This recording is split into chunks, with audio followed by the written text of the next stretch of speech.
Good morning, students. Have a nice day. Today I teach you your rest part of third chapter. And see, all right, I want to listen to it.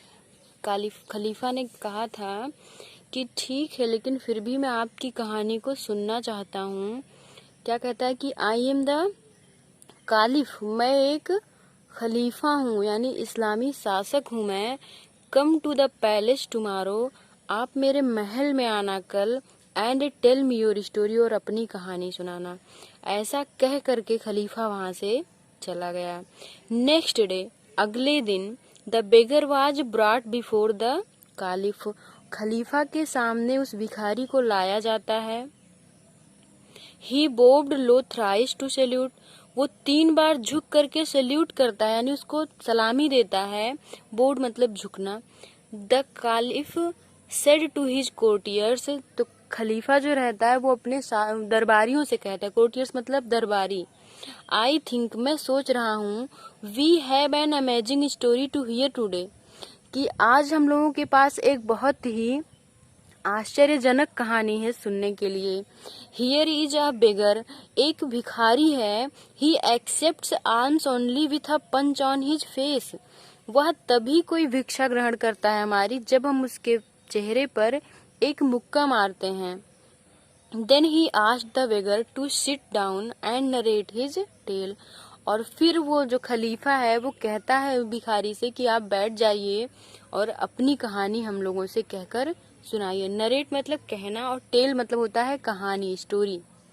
The blind beggar squatted on the floor and said, अंधा भिखारी जमीन पर बैठ जाता है पलथी मार करके। स्क्वेटेड मतलब होता है पलथी मार करके बैठ जानी, पैरों को सिकोड़ करके, मोड़ करके।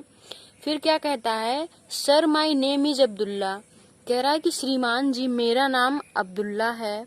I am the son of a rich merchant of this city, मैं इसी शहर के एक धनी व्यापारी का बेटा हूँ। There is a terrible story how I lost my sight, और इसके पीछे में एक बहुत ही भयानक कहानी है। टेरिबल मतलब भयानक। How I lost my site, कि कैसे मैंने अपनी ज्योति खो दी। साइट मतलब दृश्य, ज्योति। एंड बिकेम अ बेगर, और कैसे एक भिखारी बन गया, यानी अंधा हुआ मैं पहले, मेरी आंखों की ज्योति चली गई और मैं एक भिखारी बन गया। कैसे, ये मैं आपको बताता हूँ। He breathed heavily and continued, continued मतलब आगे जारी रखता है। वो गहरी सांस लेता है। ब्रीथ्ड हैविली, ब्रीथ मतलब सांस लेना, यानी गहरी सांस भरता है और आगे अपनी कहानी को जारी करता है। क्या कहता है, after the death of my father, मेरे पिताजी के मृत्यु के पश्चात, I spent away all, spend मतलब खर्च कर देना, यानी सब कुछ खर्च कर दिया। क्या खर्च कर दिया, माई फॉर्च्यून्स, फॉर्च्यून्स मतलब होता है ऐश्वर्य, ऐशो आराम। फॉर्च्यून्स मतलब होता है ऐश्वर्य, यानी जो कुछ भी हमारे पास संपत्ति थी मेरे पिताजी के द्वारा जो कमाया गया था, वो सब मैंने क्या किया, उनकी मृत्यु के बाद सब खर्च कर दिया। And became a poor man, और एक गरीब आदमी बन गया, यानी मैं गरीब हो गया। एनी हाउ, किसी तरह से, I arranged 80 camels and started transporting goods between the city of Basra and Baghdad. कह रहा है किसी तरह से मैंने व्यवस्था की, अरेंज्ड मतलब व्यवस्था करना, 80 कैमल्स 80 ऊंटों की व्यवस्था की, और मैंने एक क्या यातायात का ट्रांसपोर्टिंग बिजनेस में मैंने शुरू किया, यानी वस्तुओं को, गुड्स मतलब होता है वस्तुएं, वस्तुओं के आदान प्रदान का, यानी आयात और निर्यात का। ट्रांसपोर्ट मतलब आयात और निर्यात का।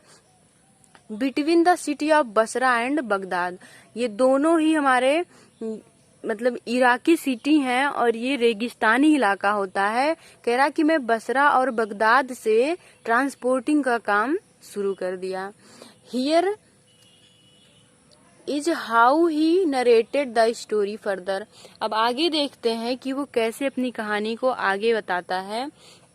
One day Abdullah was leading his कारवा फ्रॉम बसरा टू बगदाद, एक दिन अब्दुल्ला अपने कारवां को, कारवां मतलब होता है काफिला, यानी अपने ऊँटों के साथ वो ट्रांसपोर्टिंग के लिए जा रहा है। तो फ्रॉम बसरा टू बगदाद, यानी बसरा से बगदाद के लिए निकला हुआ है वो अपने काफिला के साथ। His 80 camels walked on the hot sand and one after the other. क्या कह रहा है? His 80 camels walked on the hot sand, sand मतलब होता है बालू के टीले, बालू जो होता है, यानी हॉट सैंड मतलब गर्म बालू एकदम। जैसे रेगिस्तानी इलाकों में जब धूप कड़कदार होती है तो क्या होता है, वो जो बालू होते हैं एकदम इतने गर्म हो जाते हैं कि एकदम आग की तरह गर्म हो जाते हैं। तो क्या कह रहा है कि वो अपने 80 ऊँटों के साथ उस गर्म बालू में जा रहा था, वन आफ्टर द अदर, यानी एक के आगे पीछे ऐसे ऊँट चल रहे थे। The sun was blazing hot, blazing मतलब चमकना, और सूर्य बहुत तेज चमक रहा था, यानी करीब दोपहर का समय था। So the caravan was in search of a shady place for rest, shady मतलब छायादार, प्लेस मतलब स्थान, यानी छायादार स्थान के खोज में उसका जो काफिला था वो था। इसलिए यानी क्योंकि दोपहर का समय था और धूप बहुत तेज थी, इसलिए उसका जो कारवां था वो कहीं छायादार स्थान की तलाश में था। ही किस लिए? फॉर रेस्ट, यानी आराम करने के लिए। He found some trees and bushes among the rocks, उसे कुछ झाड़ियां मिलती हैं, बसेज मतलब झाड़ी, झाड़ झंखाड़, और कुछ पेड़ पौधे दिखाई देते हैं। एमंग द रॉक्स यानी पत्थरों के बीच में, चट्टानों के बीच में कुछ उसको क्या दिखाई देते हैं? वहां पे कुछ पेड़ पौधे और कुछ झाड़ियां दिखाई देती हैं। He released the camels to nibble at the bushes and trees, nibble मतलब होता है चरना, यानी वहां पे वो अपने कैमल को छोड़ देता है कि वो वहां पे थोड़ा सा रेस्ट कर लें और कुछ खा पी लें। And he himself set down under a tree, और वह स्वयं भी एक पेड़ के नीचे बैठ जाता है। एज ही टूक आउट फूड टू इट, जैसे ही वह भोजन निकालता है भोजन करने के लिए। ही सा अ डरविश कमिंग दैट वे, डरविश मतलब डरविश भी होता है और भिक्षु भी होता है, साधु भी होता है, आप जो चाहें कह सकते हैं। तो उसने जैसे ही खाना निकाला खाने के लिए, उसको एक क्या दिखाई देता है? डरविश दिखाई दे, एक भिक्षु दिखाई देता है उसी रास्ते से आता हुआ। अब्दुल्ला वेलकम्ड द डरविश, अब्दुल्ला ने उस भिक्षु का सम्मान किया, यानी उसका क्या किया? स्वागत किया। He invited him to partake the food, partake मतलब भाग लेना, यानी उसको क्या कहता है कि आप भी आइए, उसको इनवाइट करता है, कहता है कि आइए आप भी भोजन ग्रहण करिए। इनवाइट मतलब आमंत्रित करना। The dervish was happy at the kind gestures, gestures मतलब होता है तरीका, संकेत, व्यवहार, यानी उसके इस दयालुता वाले इस व्यवहार से वो जो भिक्षु रहता है वो बहुत ही प्रसन्न होता है। He informed I was going to Basra on foot, वो उसको इन्फॉर्म करता है, यानी अब्दुल्ला उसको इन्फॉर्म करता है, बताता है, उसको जानकारी देता है कि मैं बसरा से जा रहा हूँ, पैदल जा रहा हूँ। Tell me about yourself, और आप मुझे बताइए कुछ अपने विषय में। Abdullah told him about himself, Abdullah उसे अपने बारे में बताता है। द डरविश से, डरविश कहता है your kind manners have aroused my sympathy for you, तो डरविश कहता है कि आपके इस दयालुता पूर्ण व्यवहार ने मेरे अंदर एक सिंपैथी प्रकट कर दी है। सिंपैथी मतलब होता है सहानुभूति, यानी मुझे आपके साथ बहुत ही सहानुभूति है। I can make you the richest man in the land, land यानी इस पृथ्वी पर, पूरी पृथ्वी पर मैं आपको सबसे धनी व्यक्ति बना सकता हूँ।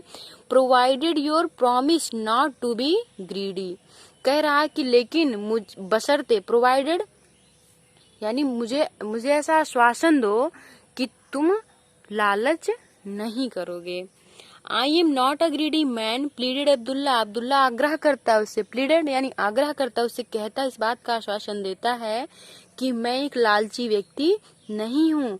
Please shower your blessing on me, please अपनी कृपा मुझ पे दर्शाइए, कहता है कि प्लीज अपनी कृपा मुझ पे बनाए रखिए, मैं लालच नहीं करता हूँ, मैं एक भला व्यक्ति हूँ। I am not a greedy man, all right, बिच्छू क्या कहता है, दरविश कहता है ऑल राइट ठीक है, I will show you as much treasure as you might never have imagined of.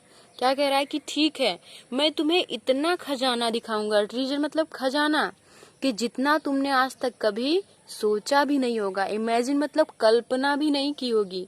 You can take as much as you can load on your 80 camels और declared the dervish. डरविश इस बात के लिए एकदम उसको डिक्लेयर कर देता है, यानी कन्फर्म कर देता है। क्या कन्फर्म करता है कि तुम उसमें से अपने 80 ऊंटों पे जितना लाद सकना, लोड मतलब उस पे जितना आप रख पाना उतना रख लेना, यानी जो मैं ट्रीजर तुम्हें खजाना दिखाऊंगा उसमें से तुम जितना अपने 80 ऊंटों पे रख पाना उतना तुम रख लेना।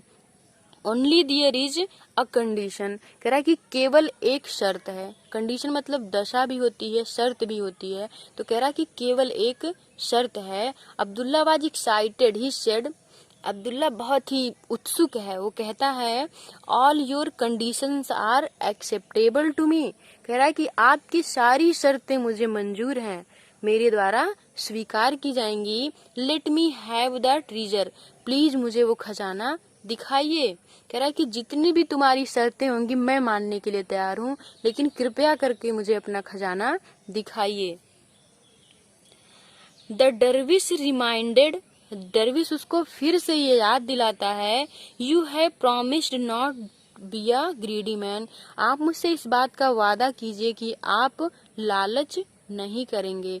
द कंडीशन इज दैट, और मेरी शर्त यह है कि you will have to share your camels with me, कि आप मेरे साथ अपने ऊंटों का साझा करेंगे, यानी अपने कुछ ऊंट आप मुझे भी देंगे। I will take 1/2 of the camels loaded with the treasure and the rest fall in your share, कह रहा है कि आई विल टेक 1/2, यानी केवल मुझे आपका एक हिस्सा कैमल, मुझे आधा कैमल मुझे दे दीजिएगा, यानी 4 हिस्सा लगा दीजिए और एक हिस्से कैमल मुझे आप दे दीजिए। लोडेड विद द ट्रीजर, यानी जो जिन्हें आप भर लीजिएगा सामान से उसके बाद दीजिएगा। And the rest fall in your share, और सारे जितने बचेंगे वो सारे आपके होंगे।